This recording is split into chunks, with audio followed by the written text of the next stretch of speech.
আসসালামু আলাইকুম। সবার আগে বাছাই করা 10টি আন্তর্জাতিক খবর জানিয়ে দেব। প্রথমেই থাকছে শিরোনাম। তবে তার আগে অনুরোধ থাকবে ভিডিওটিতে একটি লাইক দিবেন।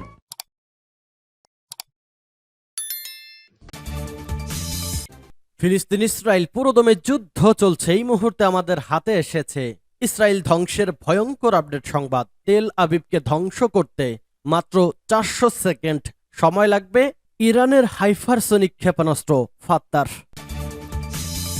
এরপরই জানিয়ে দেব গাজায় পিঁপড়ার মতো মানুষ মারছে ইসরায়েল, 24 ঘন্টায় 400 প্রাণহানি। এদিকে ইসরায়েল হামাস সংঘাতে জাতিসংঘের 29 কর্মীর মৃত্যু।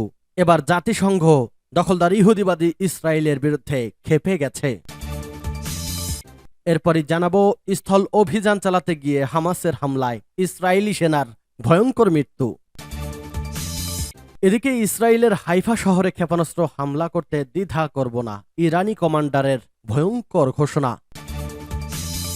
দখলদার ইহুদিবাদী ইসরায়েলের খেল খতম, এবার হামাসের হাতে 222 বন্দির তথ্য প্রকাশ করল ইসরায়েল। এরপরই জানিয়ে দেব ইসরায়েলের পক্ষে 6 দেশের যৌথ বিবৃতি। দখলদার ইহুদিবাদী ইসরায়েলকে 6 দেশ সমর্থন দিয়ে বিবৃতি দিয়েছে। অপরদিকে মুসলিম ফিলিস্তিনদের পক্ষে দাঁড়িয়েছে পরমাণু শক্তিধর অনেকগুলো দেশ। আর ইতোমধ্যেই ইসরায়েলের বিরুদ্ধেই খোদ ইসরায়েলের ইহুদিরাই ঘরোয়া যুদ্ধ শুরু করেছে। এবং সর্বশেষ জানিয়ে দেব ক্ষমতায় বসেই ভারতীয় সেনাদের সরানোর ঘোষণা মালদ্বীপের নতুন প্রেসিডেন্টের। শুনছিলেন সংবাদ শিরোনাম, এখন বিস্তারিত। অনুরোধ থাকবে ফিলিস্তিনি মুসলিমদের সমর্থনে এই ভিডিওটিতে একটি লাইক দিন, কমেন্টস করুন আপনার মতামত, ভিডিওটি শেয়ার করে দিন সোশ্যাল মিডিয়ায়। দখলদার ইহুদিবাদী ইসরায়েলকে ধ্বংস করতে ইরানের 400 সেকেন্ড সময় লাগবে হাইপারসনিক ক্ষেপণাস্ত্র ফাত্তার। চলতি বছরের জুনে ক্ষেপণাস্ত্রটি জনসম্মুখে উন্মোচন করা হয়। বলা হচ্ছে শব্দের চেয়ে 15 গুণ দ্রুত গতিতে 1400 কিলোমিটার দূরের লক্ষ্যবস্তুতে আঘাত হানতে পারে এটি। রাজধানী তেহরানে শোভা পাচ্ছে মিসাইলের ছবিসহ একটি বিলবোর্ড, যার উপর গোটা গোটা অক্ষরে লেখা 400 সেকেন্ডে তেল আবিব, অর্থাৎ 400 সেকেন্ডেই তেল আবিব পৌঁছাতে পারবে তাদের এই হাইপারসনিক ক্ষেপণাস্ত্রটি। আর সেই বিলবোর্ডের ছবির হাইপারসনিক ব্যালিস্টিক ক্ষেপণাস্ত্রটি ছিল ফাত্তাহ। ইরানি কর্মকর্তারা বলেন ক্ষেপণাস্ত্রটি ইসরায়েলের আয়রন ডোম এবং যুক্তরাষ্ট্রের অ্যান্টি ব্যালিস্টিক মিসাইল সিস্টেম সহ অত্যাধুনিক সব প্রতিরক্ষা ব্যবস্থা ভেদ করতে সক্ষম। আরও দাবি করা হয় ইসরায়েলের যে কোনো জায়গায় হামলা চালাতে পারে ফাত্তাহ ক্ষেপণাস্ত্র। পরমাণু বোমা বহনেও সক্ষম মিসাইলটি। ইরানের কেরমানশাহ প্রদেশ থেকে তেল আবিবের দূরত্ব 1000 কিলোমিটার, ফাত্তার পাল্লা 1400 কিলোমিটার পর্যন্ত। গাজায় পিঁপড়ার মতো মানুষ মারছে ইসরায়েল, 24 ঘন্টায় 400 প্রাণহানি। ফিলিস্তিনের অবরুদ্ধ গাজায় পিঁপড়ার মতো মানুষ হত্যা করছে ইসরায়েল। চরম মানবিক সংকটে থাকা লাখ লাখ মানুষের ওপর নির্বিচারে বিমান হামলা করছে তারা। ফিলিস্তিনি বার্তা সংস্থা ওয়াফার বরাত দিয়ে আল জাজিরা জানিয়েছে, গত 24 ঘন্টায় গাজায় ইসরায়েলি হামলায় নতুন করে 4 শতাধিক মানুষের মৃত্যু হয়েছে। খবরে বলা হয়েছে জনবহুল ও বেসামরিকদের লক্ষ্য করে বিভিন্ন আবাসিক ভবনে অবিরাম হামলা চালাচ্ছে ইসরায়েল। রোববার 24 ঘন্টায় গাজা জুড়ে অন্তত 400 জনের মৃত্যু হয়েছে।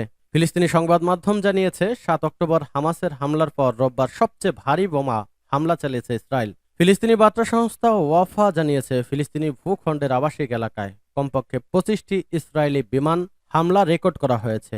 ওয়াফা জানিয়েছে বেশিরভাগ হামলা কোনো প্রকার সতর্কতা ছাড়াই বেসামরিক মানুষের আবাসিক ভবনগুলোতে চালানো হয়েছে। ইসরায়েল হামাস সংঘাতে জাতিসংঘের 29 কর্মীর মৃত্যু। দখলদার ইহুদিবাদী ইসরায়েলের বিরুদ্ধে ক্ষেপে গেছে জাতিসংঘ। চলমান ইসরায়েল হামাস সংঘাতে জাতিসংঘের 29 কর্মীর মৃত্যু হয়েছে, এমনটা নিশ্চিত করেছে সংস্থাটি। এক বিবৃতিতে এ তথ্য প্রকাশ করে ইউএনআরডব্লিউএ খবর ভয়েস অফ আমেরিকার সামাজিক যোগাযোগ মাধ্যম টুইটারের পেইজে নিহত কর্মীদের প্রতি গভীর শ্রদ্ধা নিবেদন করে সংস্থাটি। পাশাপাশি ভুক্তভোগী পরিবারগুলোকে জানানো হয় সমবেদনা। তাদের দাবি, হতাহতের উদ্ধারের কাজ করার সময়ই হামলার শিকার হন ওই কর্মীরা। তবে আর্তমানবতার সেবা থেকে পিছিয়ে যাবে না স্বেচ্ছাসেবীরা, এমনটাও জানায় জাতিসংঘ। গত 7 অক্টোবর দুর্ধর্ষ অভিযানের মাধ্যমে ইসরায়েলের অভ্যন্তরে অভিযান শুরু করে ফিলিস্তিনের স্বাধীনতাকামী সংগঠন হামাস। প্রত্যুত্তরে বিমান অভিযানের মাধ্যমে গাজা উপত্যকায় ধ্বংস করে দিচ্ছে ইসরায়েল। নিয়েছে সর্বাত্মক অভিযানের প্রস্তুতিও। আর এরই মধ্যে বিশ্বযুদ্ধ শুরু হওয়ার আভাস পাওয়া যাচ্ছে। দখলদার ইহুদিবাদী ইসরায়েল এবং ফিলিস্তিনি মুসলিমদের এই যুদ্ধে সমর্থন পাল্টা সমর্থনে তৃতীয় বিশ্বযুদ্ধ শুরু হয়ে যাওয়ার ইঙ্গিত পাওয়া যাচ্ছে। পরমাণু শক্তিধর অনেক দেশই ফিলিস্তিনি মুসলিমদের পক্ষে অবস্থান নিয়েছে, আর দখলদার ইহুদিবাদী ইসরায়েলকে সমর্থন দিয়ে আসছে মার্কিন যুক্তরাষ্ট্র এবং ইউরোপের কিছু দেশ। তবে সুসংবাদ হচ্ছে, খোদ ইহুদিবাদীরাই ইসরায়েলের চরম বিরোধিতা করছে, কারণ তারা কোনোভাবেই ফিলিস্তিনি মুসলিমদের উপর নির্যাতন সমর্থন করে না। স্থল অভিযান চালাতে গিয়ে হামাসের হামলায় ইসরায়েলি সেনাদল নিহত। ফিলিস্তিনের অবরুদ্ধ গাজা উপত্যকায় স্থলপথে অভিযান চালাতে গিয়ে হামলার শিকার হয়েছে ইসরায়েলের একদল সেনা। এ সময় গাজার প্রতিরোধ সংগঠন হামাসের যোদ্ধাদের হামলায় ইসরায়েলি সেনার প্রাণ হারিয়েছে। এছাড়া আহত হয়েছে 3 জন। কাতার ভিত্তিক সংবাদ মাধ্যম আল জাজিরা জানিয়েছে, হামাস যোদ্ধারা দাবি করছে এ সময় ইসরায়েলের একটি ট্যাঙ্ক ধ্বংস করে দেওয়া হয়েছে। হতাহতের বিষয়টি নিশ্চিত করেছে ইসরায়েলি সেনাবাহিনী। তারা বলছে, গাজা উপত্যকায় স্থল অভিযান চালাতে গেলে ট্যাঙ্ক বিধ্বংসী ক্ষেপণাস্ত্রের আঘাতে ওই সেনা নিহত হন। হামাস যোদ্ধারা ওই হামলা চালিয়েছে বলে মনে করা হচ্ছে।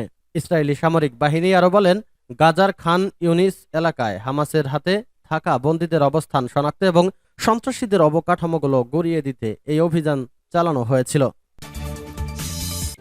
ইসরায়েলের হাইফা শহরে ক্ষেপণাস্ত্র হামলা করতে দ্বিধা করব না, ইরানের ভয়ঙ্কর হুঁশিয়ারি।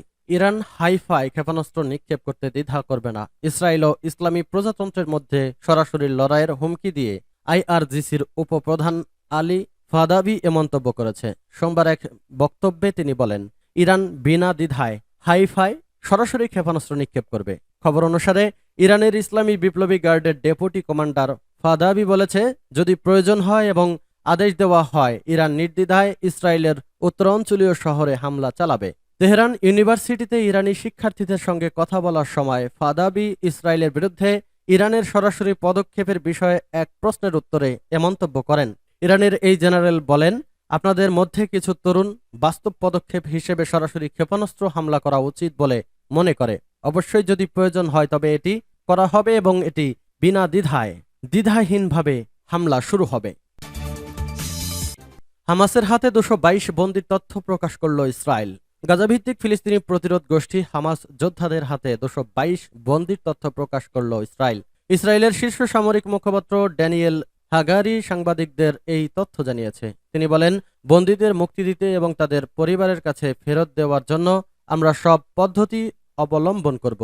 এর আগে জিম্মি 2 মার্কিন নাগরিক মেয়েকে মুক্তি দিয়েছে হামাস। তারা হলেন জুথিড তাই রানান এবং তার 17 বছর বয়সী মেয়ে নাতালি রানার। উল্লেখ্য, গত 7 অক্টোবর ইসরায়েলে আচমকা হামলা চালিয়ে 1400 এর বেশি দখলদার ইহুদিবাদী ইসরায়েলকে খতম করে দেয় হামাস যোদ্ধারা এবং 2 শতাধিকের বেশি ইহুদিবাদী ইসরায়েলিকে বন্দী করা হয়। সূত্র Al Jazeera Times of Israel. ইসরায়েলের পক্ষে 6 দেশের যৌথ বিবৃতি। ফিলিস্তিনের অবরুদ্ধ গাজায় ইসরায়েলের আক্রমণকে সমর্থন জানিয়ে যৌথ বিবৃতি দিয়েছে 6 দেশ। এগুলো হচ্ছে যুক্তরাষ্ট্র, কানাডা, ফ্রান্স, জার্মানি, ইতালি ও যুক্তরাজ্য। ক্ষমতায় বসেই ভারতীয় সেনাদের সরানো হবে, মালদ্বীপের নতুন প্রেসিডেন্টের ঘোষণা। মোহাম্মদ মুইজু মালদ্বীপের নবনির্বাচিত প্রেসিডেন্ট। চীনপন্থী হিসেবে পরিচিত এই নেতা আগামী নভেম্বরে দায়িত্ব বুঝে নেবেন। এরপর প্রথম দিন থেকেই মালদ্বীপ থেকে ভারতীয় সেনা হটাবেন তিনি। মুইজু নির্বাচনী প্রচারণায় উত্তাপ জুগিয়েছিল ভারত হটাও স্লোগান। সম্প্রতি এক সাক্ষাৎকারে তিনি বলেন, আমি নির্বাচনে জয়ী হওয়ার পরই ভারতীয় কূটনৈতিকদের সঙ্গে বৈঠক করেছি, স্পষ্ট করে বলেছি যে মালদ্বীপ থেকে অবশ্যই সব ভারতীয় সেনাকে সরাতে হবে।